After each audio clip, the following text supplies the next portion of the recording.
ایک وہ منافق ہے جو ایمان کا اظہار کرتا ہے، اسلام کی وضاحت اختیار کرتا ہے، لیکن گناہ کرنے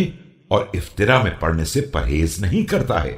اور رسول اکرم صلی اللہ علیہ وآلہ وسلم کے خلاف قصداً جھوٹی روایتیں تیار کرتا ہے۔ فلو علم الناس أنه منافق كاذب لم يقبلوا منه ولم يصدقوا قوله ولكنهم قالوا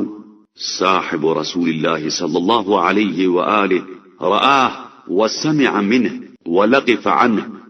فيأخذون بقوله، کہ اگر لوگوں کو معلوم ہو جائے کہ یہ منافق اور جھوٹا ہے تو یقیناً اس کے بیان کی تصدیق نہ کریں گے، لیکن مشکل یہ ہے کہ وہ سمجھتے ہیں کہ یہ صحابی ہے، اس نے حضور کو دیکھا ہے، ان کے ارشاد کو سنا ہے اور ان سے حاصل کیا ہے، اور اس طرح اس کے بیان کو قبول کر لیتے ہیں۔ وقد أخبرك الله عن المنافقين بما أخبرك ووصفهم بما وصفهم به لك، ثم بقوا بعده فتقربوا إلى أئمة الضلالة والدعاة إلى النار بالزور والبهتان،